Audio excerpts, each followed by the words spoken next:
Buenas noches a todos. Muchas gracias por asistir a una nueva actividad del Grupo de Interés en Cirugía Vascular y Endovascular de la Fundación Cardio Infantil, esta vez a cargo del eje académico. Como saben, estamos empezando un nuevo bloque de enfermedad carotidia asociada a accidente cerebrovascular con el Grupo de Interés en Neurocirugía de la Universidad de Rosario. En esta ocasión nos acompaña Juan Pablo Ávila Madrigal. Él es el presidente de dicho grupo mencionado. Y bueno, no siendo más, le otorgo la palabra a Juan Pablo. Muchas gracias, Alejandro. Buenas noches a todos. En primera instancia, quiero agradecer al Grupo de Interés en Cirugía Vascular por esta invitación. Me presento con todos los asistentes. Mi nombre es Juan Pablo Ávila. Yo soy estudiante de medicina de 11º semestre. Actualmente me encuentro haciendo mi internado en la Fundación Cardio Infantil y soy miembro del Grupo de Interés en Neurocirugía. En conjunto con otros estudiantes lo fundamos y lo estamos dirigiendo. Pero quiero felicitar al grupo por esta fantástica iniciativa. La enfermedad carotidia y la asociación que existe entre esta y la enfermedad cerebrovascular, o específicamente el ataque cerebrovascular, es de vital importancia para todos nosotros como futuros profesionales de la salud. Y personalmente el ataque cerebrovascular es un tema del que he procurado empaparme a lo largo de mi pregrado porque me parece bastante interesante. Y es por ese motivo que la noche de hoy les traigo 6 puntos que quisiera discutir, quisiera que discutiéramos, y es definir, hablar de la fisiopatología y del contexto de qué es un ataque cerebrovascular, los pilares de la evaluación del paciente con ataque cerebrovascular, ya que es precisamente ese el enfoque de esta charla, la evaluación del paciente con ataque cerebrovascular, asimismo el uso de la escala NIHSS, y finalmente un apartado sobre los síndromes vasculares, las neuroimágenes básicas para enfocar este paciente y culminar con un algoritmo del código ACV. ¿Cuáles son entonces los objetivos de esta charla? En primera instancia, que podamos reconocer la importancia de enfocar a estos pacientes con un ataque cerebrovascular agudo desde distintos niveles de atención y además desde distintos niveles de formación en medicina. Seguramente aquí hay muchos estudiantes internos, eventualmente seremos médicos generales, especialistas en diferentes áreas, pero es de vital importancia que cada uno de nosotros desde nuestros diferentes niveles y tipos de formación podamos enfocar a estos pacientes con ataque cerebrovascular. Asimismo, discriminar las diferentes ventanas temporales actuales basadas en la evidencia para el tratamiento de repercusión en ataque cerebrovascular agudo, como vamos a ver a continuación. Como tercer punto, entender los pilares de la evaluación de estos pacientes, interpretar la escala NIHSS y finalmente discriminar entre los diferentes síndromes vasculares a partir del conocimiento de los territorios vasculares. Entonces, ¿por qué es importante hablar de este tópico? ¿Por qué es importante hablar de la evaluación del paciente con ataque cerebrovascular? Vemos aquí una pintura del año 1891, se llama El Doctor. Y creo que podemos tener esa sensación, como está este médico observando a su paciente, de que queremos hacer el bien. Ese es quizás uno de los principios más importantes en la medicina y es hacer el bien o al menos no hacer daño. Y antes de los 90, las posibilidades de intervención terapéutica en el ataque cerebrovascular eran bastante reducidas, por no decir nulas. En los años 60, en los años 70, rápidamente empezó a propagarse el uso de terapia trombolítica en el infarto agudo del miocardio. Para los años 80 ya era de común conocimiento entre la comunidad médica que los infartos agudos de miocardio podían tratarse a través de terapias trombolíticas y eventualmente técnicas endovasculares. Pero el ataque cerebrovascular, pese a que compartía varios mecanismos, varios factores de riesgo, entre otras cosas, no tenía la posibilidad de poder ser intervenido. Así que obviamente esto generaba pues una sensación de frustración, de desasosiego frente a estos pacientes en los que el manejo realmente no era más que observar y pues esperar lo mejor. Sabemos entonces que el tiempo es cerebro. Acá hay una frase del doctor Andrew Sutherland, autor de un artículo que se llama Evaluation of Acute Stroke, un artículo publicado hace algunos años en la revista de la Academia Americana de Neurología, y dice, desde los días más tempranos de la residencia, el ACV agudo genera una confluencia secuencial de ansiedad de adrenalina, de aprehensión y alertamiento, y con el apropiado entrenamiento y con la apropiada experiencia de la aplicación de todos estos escenarios que podemos en la evaluación de los pacientes con ACV. Como dijo el gran coach de básquetbol John Budenweiser, sé rápido, pero no te apures.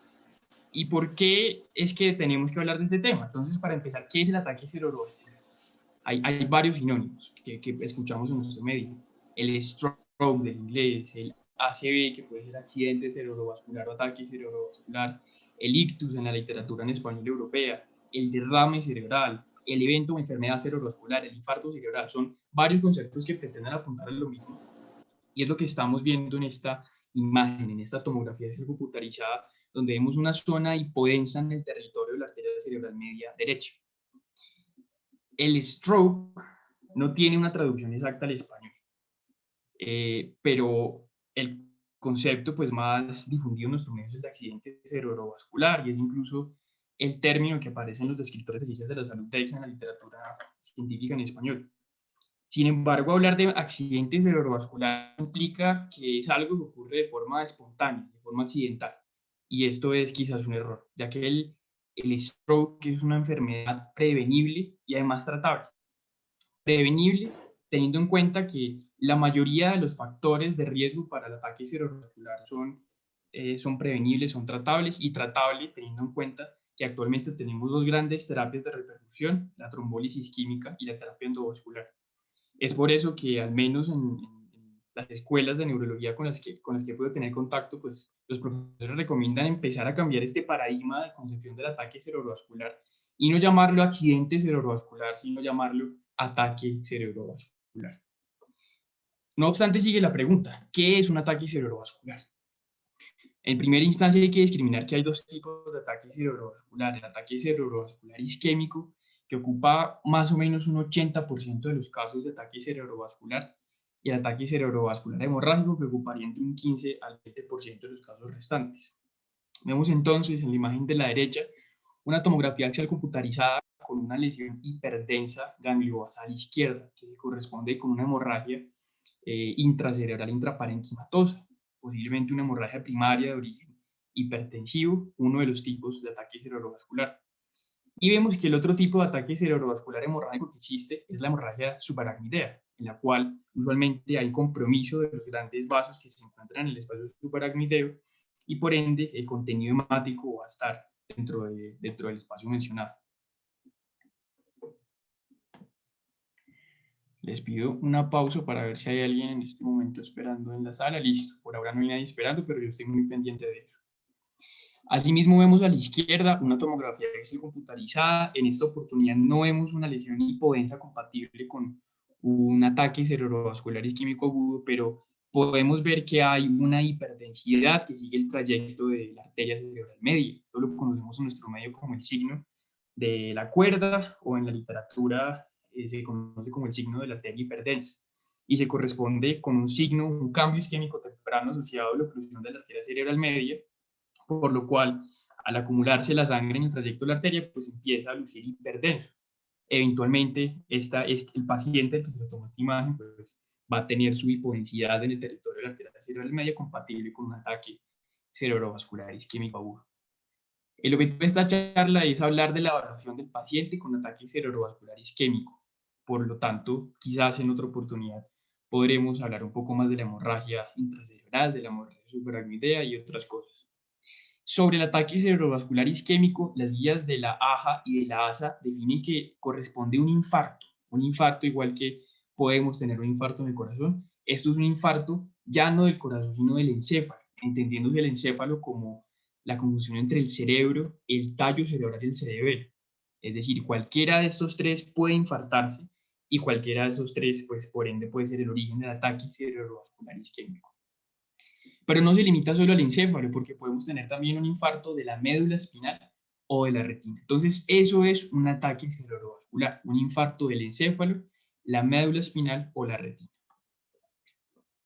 ¿Por qué es importante hablar del ataque cerebrovascular? Quizás porque es la tercera causa de muerte en Colombia, quizás porque es la quinta causa de mortalidad en los Estados Unidos, quizás porque tiene un 50% de probabilidades de generar un impacto negativo en la funcionalidad de las personas que lo sufren, o quizás porque una de cada 4 personas va a tener un ataque cerebrovascular a lo largo de su vida. Si estas no son razones suficientes, pues realmente vale la pena que nos replanteemos por qué aprendemos lo que aprendemos como médicos, ya que independientemente de nuestras pasiones o nuestras aspiraciones, El ideal de ser médico es poder aprender sobre las enfermedades que tienen más impacto en nuestros pacientes y saber enfocarlas, saber diagnosticarlas y saber tratarlas, insisto, desde nuestros diferentes niveles de formación. Volvemos a la pregunta inicial, ¿por qué vale la pena hablar del ataque cerebrovascular? Estos dos estudios son estudios que cambiaron el paradigma de manejo de estos pacientes. Como discutíamos al principio, antes de los 90 no había muchas posibilidades de intervención. No obstante, en diciembre del año 1995, este estudio, el NIMS Tissue Plasminogen Activator for Acute Ischemic Stroke, dice, es seguro usar un fibrinolítico para tratar a los pacientes con ataque cerebrovascular isquémico agudo durante las primeras 3 horas. Y posteriormente, en el año 2014, un estudio dice, y además es seguro usar terapia endovascular en estos mismos pacientes en una ventana temporal diferente, que en este caso era de 6 horas. Como se dan cuenta, las intervenciones en neurología vascular parecen ir más o menos unos 15, 10 años atrás de las intervenciones en intervencionismo cardíaco. Pero pues cada vez nos vamos dando cuenta de que las posibilidades de intervención son mayores, porque aunque estos fueron los primeros 2 estudios que nos mostraron que hay posibilidades de intervención y por supuesto cambiaron para siempre el pronóstico de estos pacientes, posteriormente empezaron a aparecer muchos más estudios que nos iban diciendo las ventanas temporales pueden extenderse o incluso no tengamos en cuenta las ventanas temporales, sino que tengamos en cuenta el tejido en sí mismo. Aquí está, por ejemplo, el ECAS del año 2008, donde se planteó aumentar esta ventana de 3 horas a 4.5 horas, siempre y cuando el paciente cumpliera ciertas condiciones especiales relacionadas con la presencia de una anticoagulación, tener o no diabetes, el puntaje en la escala de NIHSS, tener menos de 80 años, entre otras cosas. Pero pues pasamos de no poder hacer nada a poder tratar a estos pacientes dentro de las primeras 3 horas, a poder tratar a estos pacientes dentro de las primeras 4.5 horas. Y eso en menos de 20 años, lo cual pues me parece bastante asombroso. Y en este mismo marco siguieron saliendo muchos estudios que intentaron cada vez más ampliar esta ventana temporal, como por ejemplo el IS-3, que planteaba aumentar esta ventana hasta 6 horas. Eventualmente el Extend, que propone aumentar esta ventana hasta 9 horas, siempre y cuando hayan ciertas condiciones muy específicas relacionadas con imágenes de perfusión y algunas otras cosas. El estudio Wake Up, que dice nosotros podemos ya no tomar decisiones basadas en ventanas temporales, sino en imagenología y tejido, haciendo una comparación entre la disociación de los resultados de las imágenes FLAIR y DWI, o los estudios Down y Diffuse 3 que dicen, oiga, ¿y por qué no hacemos terapia endovascular hasta incluso las 24 horas? Entonces, todos estos estudios nos muestran que las posibilidades terapéuticas para estos pacientes son cada vez mayores. No obstante, ¿cómo llegamos de que el paciente pueda ser diagnosticado hasta que el paciente pueda ser tratado e incluso que se apliquen todos esos criterios de esos estudios para que pueda ser tratado hasta dentro de 24 horas? La tendencia actual es Adore to Treatment y Time is Brain. Adore to Treatment dice que deberíamos establecer ciertos intervalos desde el momento en que el paciente ni siquiera llega a urgencias, desde el momento en que el paciente activa el servicio de emergencias hasta el momento en el que el paciente recibe su terapia final, sea esta terapia trombolítica o sea esta terapia endovascular. Y Time is Brain dice que precisamente deberíamos seguir estos protocolos temporales para que desde el momento en que el paciente activa el servicio de emergencias hasta el momento en el que el paciente ingresa al hospital, se activa el código ACV, es valorado por el equipo interdisciplinario de salud, se solicitan los paraclínicos y finalmente puede recibir el tratamiento, pues que el paciente pueda estar dentro de las ventanas planteadas, idealmente dentro de las primeras 3 a 4.5 horas, especialmente en nuestro medio, donde la posibilidad de extender las terapias hasta 9, 24 horas, pues no es tan difundida como quisiéramos. Y es por eso, precisamente por eso, que la idea de esta charla es que nosotros como futuros médicos generales podamos aprender cuáles son los elementos más importantes en la valoración de los pacientes con ACV para poder contribuir en este equipo multidisciplinario a que el paciente, desde que llega al servicio de urgencias hasta que es tratado, pues esté dentro de las ventanas temporales. Ese es el objetivo de esta charla. Recordemos entonces que la ACV tiene múltiples causas, hay factores de riesgo modificables y no modificables. Dentro de los modificables tenemos los factores de riesgo clásicos cardiovasculares, siendo la presión arterial, según el estudio Interstroke, quizá el factor de riesgo con más impacto. Tiene un OR de 3.4, de que los pacientes con hipertensión, con tensiones arteriales mayores a 160/90, presenten un ataque cerebrovascular isquémico. Sobre la fisiopatología, recordar entonces que nuestro cerebro, nuestro encéfalo, necesita un flujo constante de oxígeno. Este flujo constante de oxígeno va a ser aproximadamente de 60 mililitros de oxígeno por cada 100 gramos de tejido por minuto. A diferentes presiones, el cuerpo va a tener una autorregulación cerebral para procurar que este flujo sea constante. Entonces vemos aquí una curva de presión versus flujo, donde va a haber un flujo constante de 60 mililitros de oxígeno por cada 100 gramos de tejido por minuto a diferentes umbrales de presión arterial media, que es directamente responsable de la presión de perfusión cerebral y por ende del flujo sanguíneo cerebral. La pregunta es, ¿qué pasa entonces cuando este flujo, que debe ser constante, no es tan satisfactorio como quisiéramos? Bueno, si este flujo se disminuye, hay dos posibilidades: que este tejido esté crítico pero sea salvable, y es un tejido que vamos a llamar zona de penumbra, o que este tejido tenga un daño irreversible y no lo podamos salvar. Ya va a ser un tejido que va a entrar en un infarto. Entonces, los niveles de flujo para cada uno de los grupos oscilan. Arriba de 10 mililitros por 100 gramos de tejido por minuto va a ser un tejido que, pese a que está crítico, podemos salvar si hacemos una reperfusión, una terapia de reperfusión. Y el tejido que tiene un flujo menor a 10 mililitros por cada 100 gramos de tejido por minuto, pues es un tejido que definitivamente ya no podemos salvar, es un tejido infartado, necrótico, que eventualmente va a ser destruido por la microglía, que eventualmente ese espacio donde solía haber tejido va a ser llenado por una cicatriz glial, por astrocitos.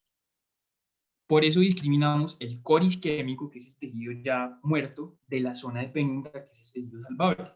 Y el paciente ideal es definitivamente aquel paciente que tenga un core isquémico pequeño y una zona de penumbra pues grande, para poder salvar la mayor cantidad de tejido posible.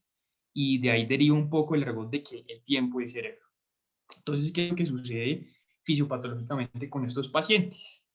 Debido a la oclusión, a la isquemia, dejamos de recibir el oxígeno, que es el último aceptor de estos electrones, dejamos de recibir la glucosa, que eventualmente necesitamos oxidar para producir ATP, y debido a la ausencia de ATP, pues nuestro gradiente electroquímico se va a perder. Y al perder el gradiente electroquímico, entramos en un círculo vicioso de procesos apoptóticos y necróticos que se conoce como encefalopatía hipóxico-isquémica. Nuestro tejido se empieza a morir y este core isquémico empieza a crecer lentamente y a abrazar cada vez más esta zona de penumbra. Vemos aquí entonces que hay un gráfico de color azul que nos trata de demostrar lo que sería el core isquémico de un tejido periférico, que es la zona de penumbra. La viabilidad de esta zona de penumbra depende de dos factores. Primero, las colaterales, especialmente las colaterales leptomeninges. Cuando una persona tiene buenas colaterales, este tejido pues va a tender a sobrevivir un poco más. Pero segundo, el tiempo. Entre más tiempo transcurra desde el inicio de los síntomas, pues mayor va a ser el compromiso, más grande va a ser el core isquémico y pues mucho más pequeño va a ser la zona de penumbra. ¿Por qué nos importa tanto el tiempo? ¿Por qué decimos hasta las 3 horas, hasta las 4.5 horas, hasta las 6, 9 horas podemos hacer terapia trombolítica? Porque lo que nos preocupa es precisamente que esta terapia de repercusión nos cause un daño que el paciente no tenía. Y como discutíamos al principio, la idea es hacer el bien o al menos no hacer daño. Es ahí donde surge entonces la principal complicación de estas terapias de reperfusión, que es la transformación hemorrágica. Si un tejido está necrótico, es un core isquémico gigante, lleva muchas horas y hacemos una terapia de reperfusión en un tejido en el que quizás no deberíamos, este aumento en el flujo, este aumento en el volumen, en un tejido que perdió autorregulación cerebral, nos va a causar una transformación hemorrágica con secuelas mortales y una gran morbilidad. Entonces es por eso que tenemos en cuenta todas estas ventanas temporales y que la evidencia nos muestra que después de ciertas horas la posibilidad de hacer el bien versus de causar un daño adicional pues empieza ya a pesar en la balanza. Y cuando valoramos estos pacientes desde una perspectiva clínica, tenemos en cuenta los territorios vasculares. Recuerden ustedes que la irrigación del encéfalo está dado por dos grandes sistemas. Estos dos grandes sistemas son el sistema anterior carotidio y un sistema posterior vertebrovascular. El sistema anterior carotidio va a culminar en dos ramas terminales, la arteria cerebral media y la arteria cerebral anterior, mientras que el sistema vertebrovascular, además de dar varias ramas colaterales de importancia para la irrigación del tallo cerebral y el cerebelo, va a culminar en una rama terminal que es la arteria cerebral posterior.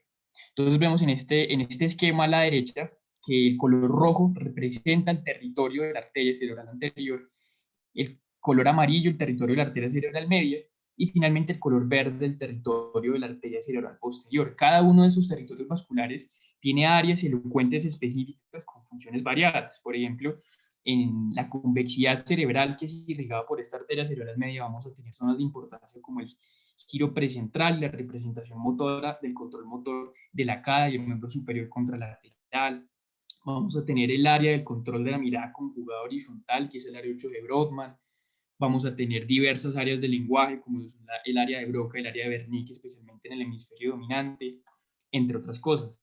Asimismo, en el territorio de la arteria cerebral anterior vamos a tener zonas como el cíngulo, importante para la motivación y la toma de decisiones, la representación motora del control motor del miembro inferior contralateral y el control de los esfínteres, el área motora suplementaria, entre otras cosas. Y finalmente, en el territorio de la arteria cerebral posterior, vamos a tener la zona cortical encargada de analizar la visión, la corteza visual primaria o área 17 de Brodmann. Vamos a tener el hipocampo, vamos a tener el esplenio, el cuerpo calloso. Entonces, la idea cuando valoremos a estos pacientes es que, de acuerdo a la clínica, podamos enfocar cuál es el posible compromiso vascular de este tejido enfermo. Esta es una revisión sistemática que se llama, tal cual como lo habíamos discutido, el tiempo de cerebro. Y concluye esta revisión sistemática que cada minuto que pasa desde que un paciente empieza con su ataque cerebrovascular, están muriendo 1.9 millones de neuronas, se están perdiendo 14 billones de sinapsis y se están perdiendo 12 kilómetros de fibras mielinizadas. Entonces, esto es por cada minuto. Por cada minuto que enfoquemos a este paciente, que pidamos los paraclínicos, que lo llevemos finalmente a su terapia de repercusión, pues vamos a salvar un montón de tejido. Y por eso los pilares de la evaluación del paciente con ACV son estos tres. Primero, una valoración clínica focalizada. Segundo, una rápida interpretación de los paraclínicos. Y tercero, un conocimiento de los síndromes vasculares y algo que se conoce como los imitadores de la ACV o en la literatura en inglés los stroke mimics. ¿Qué es una valoración clínica focalizada? Esto implica que podamos enfocar la historia clínica del paciente y su examen físico y su examen neurológico desde el principio, partiendo de la premisa de que el paciente está teniendo una ACV. Entonces, ¿cómo vamos a sospechar esto? Un paciente que llega con un déficit neurológico de instauración aguda, que tiene los factores de riesgo clásicos, que es quizás mayor de 60 años, pues desde el principio vamos a enfocarlo como una ACV. El paciente tiene una ACV hasta que se demuestre lo contrario, y las preguntas que vamos a hacer en historia clínica, las cosas que vamos a valorar en su examen neurológico, todo va a estar enfocado en que el paciente tiene una ACV. Esa es la idea. La rápida interpretación de los paraclínicos implica que nosotros sepamos cuáles son los paraclínicos obligatorios, necesarios, para que ese paciente pueda ser llevado a la terapia trombolítica o a la terapia de repercusión endovascular. Y el conocimiento de los síndromes vasculares y los stroke mimics nos permite precisamente enfocar en primera instancia el territorio vascular comprometido, pero además el pronóstico del paciente. Si un paciente tiene quizás una clínica compatible con una oclusión de la arteria carótida interna, posiblemente su pronóstico sea un poco peor a un paciente que tiene una clínica compatible con un infarto de pequeño vaso. Sobre el primer pilar, que es la valoración clínica focalizada, en la historia clínica un punto importante es establecer algo que se conoce como la hora cero.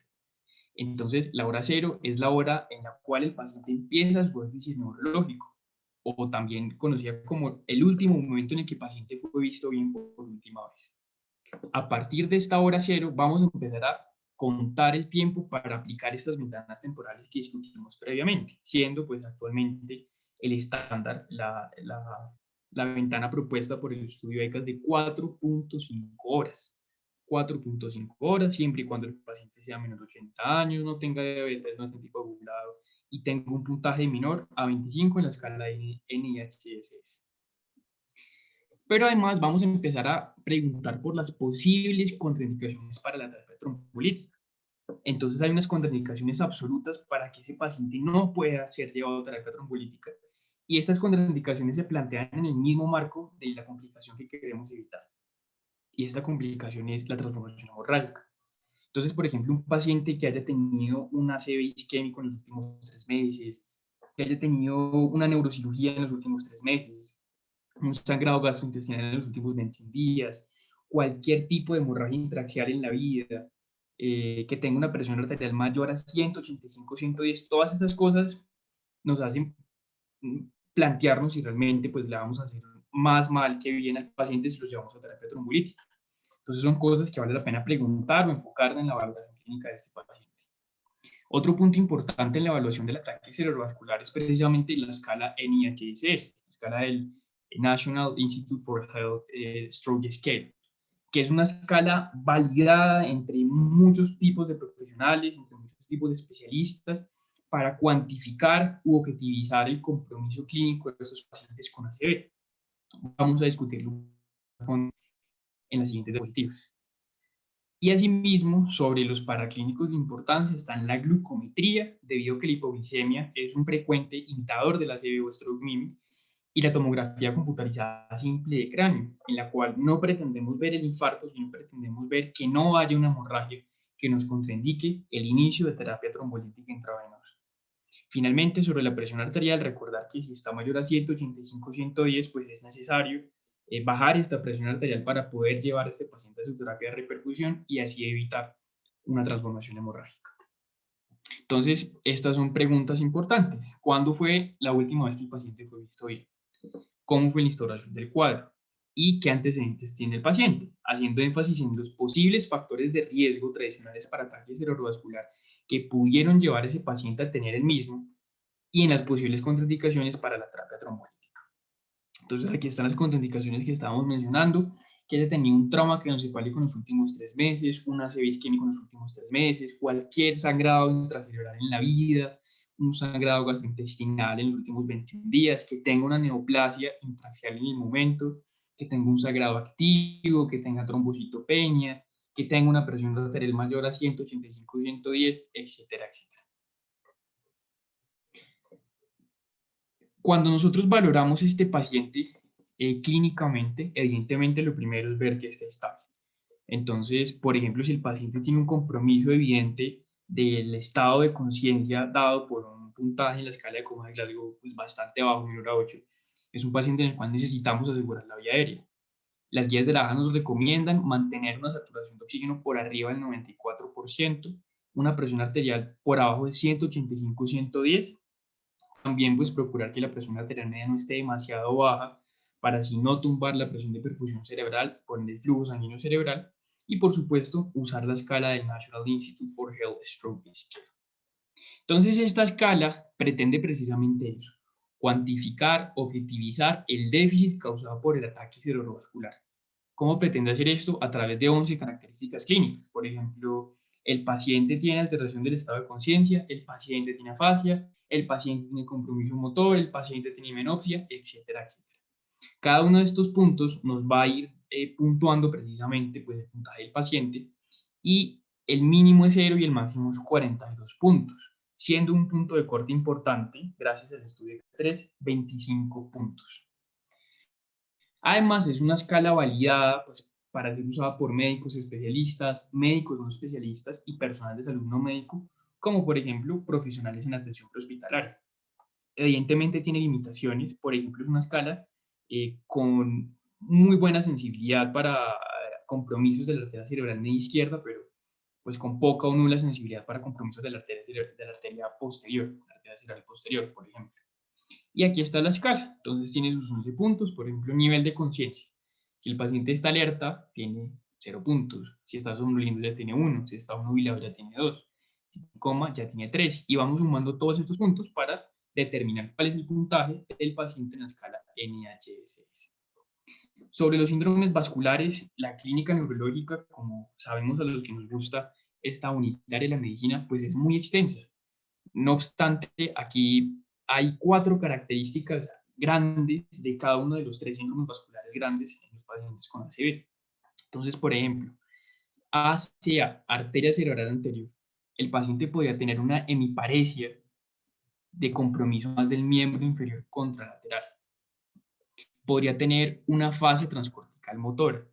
Podría tener una apraxia idiomotora debido al compromiso de la corteza motora suplementaria. O puede tener apatía o abulia o algo conocido como mutismo asimétrico por compromiso del cíngulo, esta parte de la motivación. Por ejemplo, si hay un compromiso muy proximal de la arteria cerebral media, un M1, sería un paciente que tendría una hemiparesia, pero con un predominio más del brazo y la cara contralaterales. Un paciente que podría tener afasia de diversos tipos, una afasia de Broca, una afasia global, una afasia de Wernicke. Un paciente que podría tener desviación de la mirada conjugada hacia el lado de la lesión, precisamente por el compromiso del área 8 de Brodmann en el lóbulo frontal, o un paciente que podría tener algunas manifestaciones clínicas de síndromes parietales, como son la heminegligencia o hemiextinción, la asterognosia o la grafestesia. Y finalmente, en la arteria cerebral posterior, usualmente por compromiso del área 17 de Brodmann, tenemos hemianopsias homónimas contralaterales con preservación de mácula, alexia sin agrafia por lesión del esplenio del cuerpo calloso, amnesia anterógrada por compromiso del hipocampo, o el síndrome de Weber, que consiste en una parálisis ipsilateral del tercer par craneal y una hemiparesia contralateral debido al compromiso del mesencéfalo, donde está surgiendo el tercer par en la fosita interpeduncular. Entonces es un resumen grande de los grandes cuadros neurológicos de los pacientes con ACV, pero por supuesto, pues hay muchos más síndromes, hay síndromes de tallo, hay síndromes talámicos, hay síndromes lacunares, hay enfermedades de pequeño vaso. Sobre los paraclínicos, vemos aquí que hay unos paraclínicos en azul y hay unos paraclínicos en verde. Entonces, las guías de la baja dicen, usted le puede pedir muchas cosas a este paciente. Usted puede pedirle un electrocardiograma, unas troponinas, una radiografía de tórax para ver si está haciendo cardiomegalia o edema pulmonar de origen cardiogénico, pedirle tiempos de coagulación, puede pedirle muchas cosas, pero ninguna de los resultados de esos paraclínicos debe retrasar el inicio de la terapia trombolítica. Entonces son paraclínicos quizás opcionales, quizás importantes, pero ninguno de estos debe demorar el tratamiento del paciente. ¿Cuáles son los paraclínicos obligatorios? La TAC de cráneo, la TAC simple de cráneo y una glucometría. Son los dos únicos paraclínicos que yo necesito como médico para definir si ese paciente es o no candidato a la terapia trombolítica. Obviamente, pues además del resto de consideraciones clínicas que ya discutimos, como la ventana temporal, las contraindicaciones, entre otras cosas. Y sobre las neuroimágenes, un muy pequeño apartado sobre las mismas. Aquí vemos dos escenarios. Entonces, a la izquierda tenemos una secuencia de difusión, DW. En la mitad tenemos una secuencia FLAIR, que es una imagen ponderante 2 con supresión del líquido cefalorraquídeo. Y a la derecha tenemos una tomografía de cráneo simple o no contrastada. Abajo tenemos las mismas tres imágenes. Lo que va a cambiar es el paciente, o quizás el tiempo de evolución. Podría ser el mismo paciente con un diferente tiempo de evolución. Entonces vemos que a la imagen de la izquierda, que es la imagen de difusión, hay una lesión hiperintensa derecha. No obstante, esta lesión no se encuentra ni en la secuencia FLAIR, ni en la tomografía simple. Alguno de los asistentes se anima a quizás proponer cuánto tiempo lleva este paciente con el ataque cerebrovascular, teniendo en cuenta que la lesión aparece en DWI, pero no aparece en FLAIR y no aparece en la tomografía simple. A ver si alguno de los asistentes de anime propone, no sé, 10 horas, 20 horas. ¿Qué sospecha?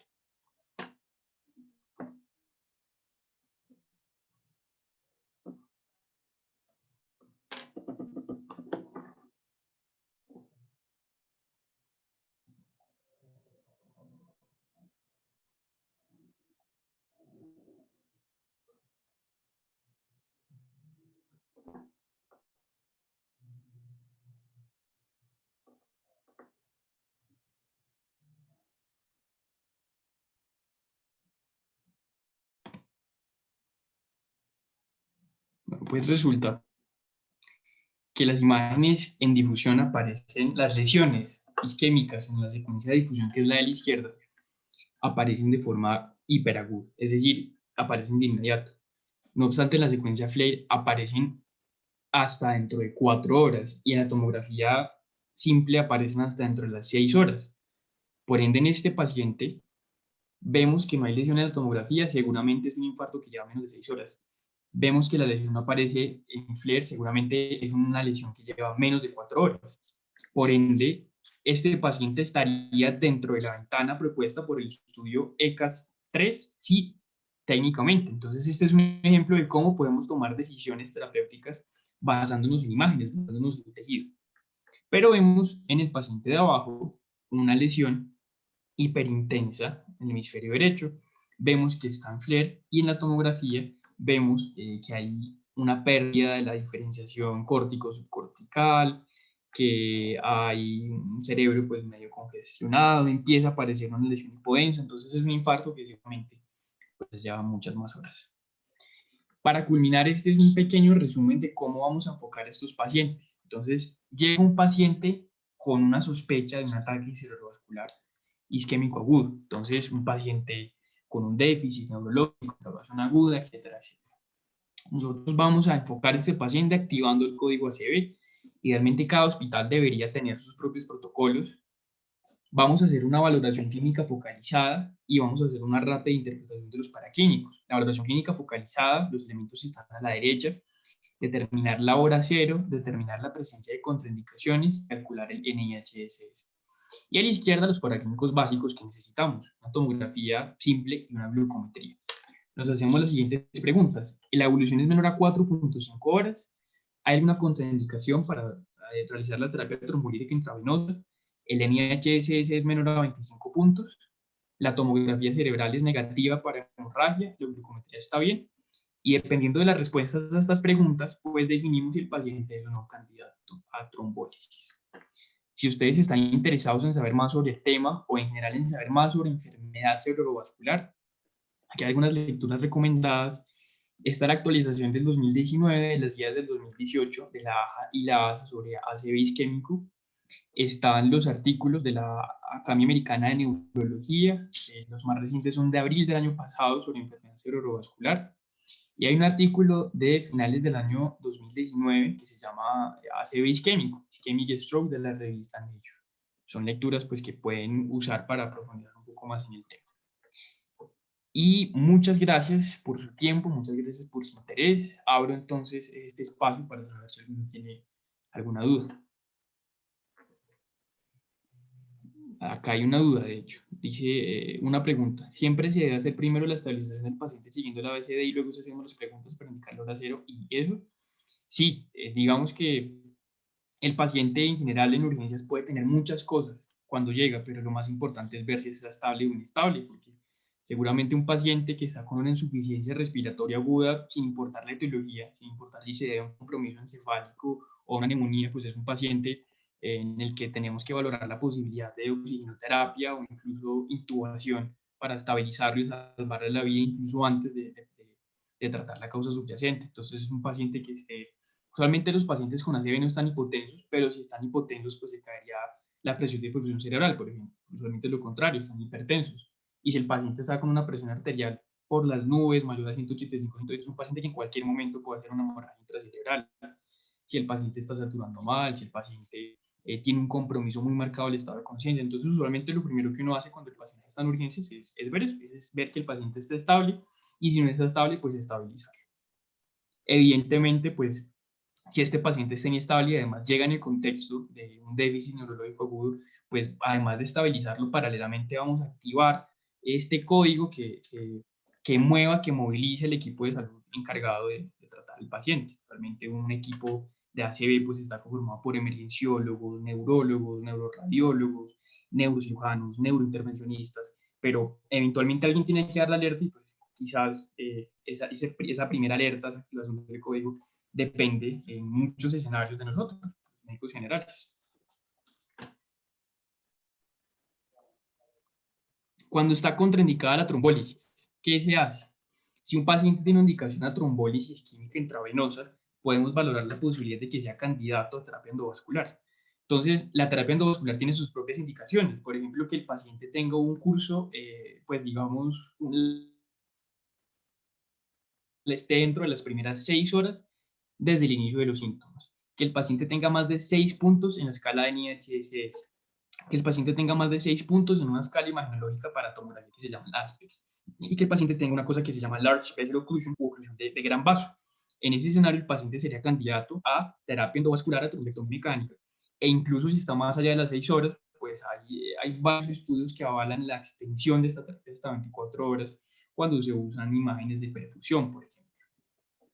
Incluso conozco grupos que hacen esto más allá de las 24 horas, pues aparentemente les va bien, pero por supuesto hay que esperar a hacer estudios que validen estas conductas y que vayan extendiendo cada vez más las terapias.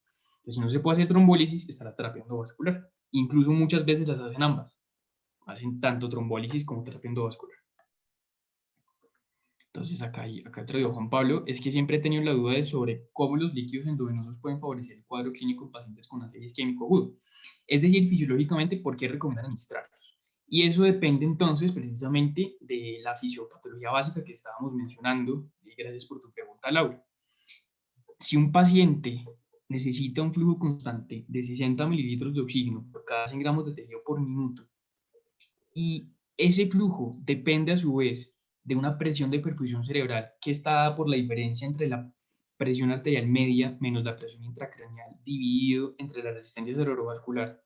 Y es un paciente que está hipotenso, por ejemplo. Cuando yo le administro líquidos, lo que estoy tratando es de aumentar la presión arterial y recuperar la volemia, de mantener un estado fisiológico, que es algo muy importante. Cuando yo mantengo un estado fisiológico y hacer una buena presión de perfusión cerebral, asimismo aseguro un buen flujo. Y pese a que el paciente tenga una oclusión, gracias a la circulación colateral leptomeningia, puedo tratar de salvar mayor tejido. Entonces es por eso que se recomienda tratar de mantener las variables fisiológicas de estos pacientes. Una glicemia normal, una oxigenación por arriba del 24%, una buena presión arterial media arriba de 60, 70, entre otras cosas. ¿Qué otra pregunta? ¿Cómo se debe mantener la presión arterial media en caso de una emergencia hipertensiva? Esas son las dos preguntas que tenemos. Bueno, en el caso de la emergencia hipertensiva con órgano blanco cerebro, que nos causaría una encefalopatía hipertensiva, que es diferente a un ataque cerebrovascular, pese a que eventualmente pueda transformarse en un ataque cerebrovascular, especialmente un tipo hemorrágico, la presión arterial media, pues evidentemente tenemos que tratar de bajar la presión. Es bajar la presión. No obstante, como ustedes saben, en los pacientes con hipertensión crónica, la curva de autorregulación se corre hacia la derecha. Entonces, quizás yo no va a ir de 50 a 150, sino de 100 a 200. Y si bajamos mucho la presión arterial media, pues tumbamos el flujo y evidentemente le hacemos un mayor daño al paciente. Entonces, la idea es no bajar tanto la presión arterial media, pero sí que no esté pues, en las cifras tensionales de emergencia hipertensiva o de contraindicación para trombólisis intravenosa, si se trata de un ataque cerebrovascular agudo. Listo, esas son las preguntas que veo por aquí en el chat, pero pues me parece muy valioso este espacio, me parece un escenario muy chévere para que podamos discutir, para que podamos aprender entre todos, así que si alguien tiene alguna pregunta, algún comentario, alguna observación, pues es totalmente bienvenido.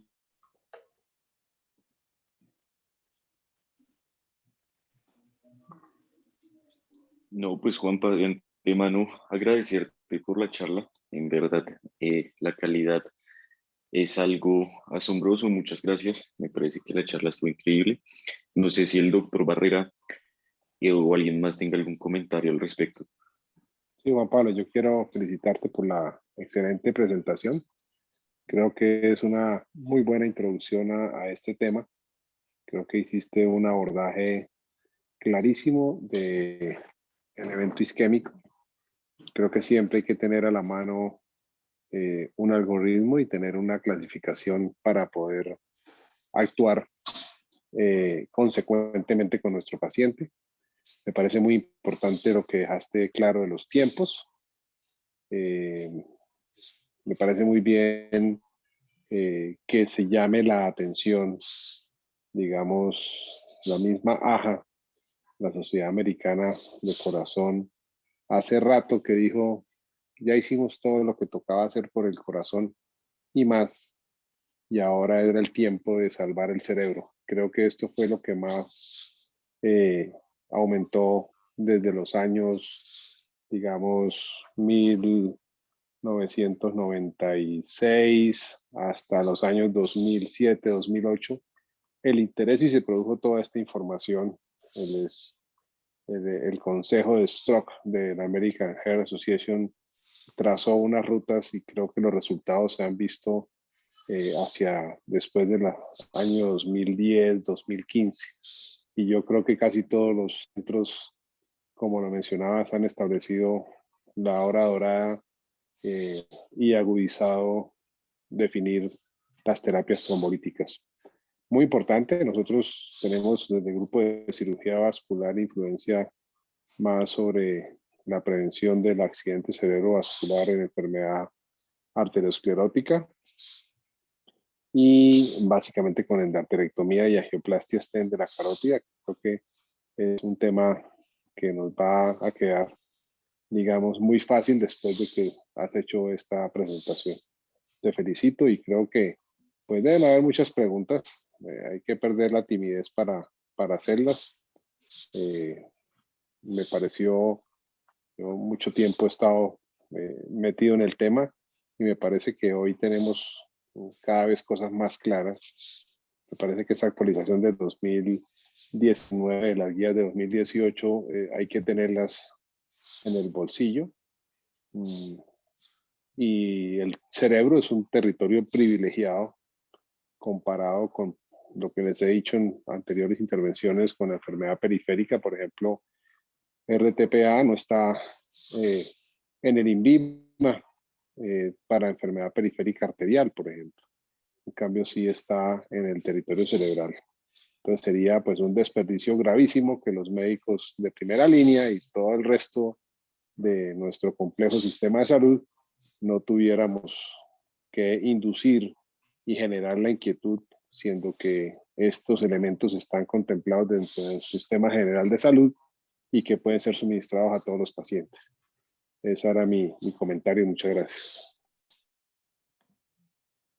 Doctor, muchas gracias por todas sus observaciones. Me siento muy halagado con sus palabras y muy honrado con el grupo por haber sido invitado a empezar este interesantísimo bloque de charlas.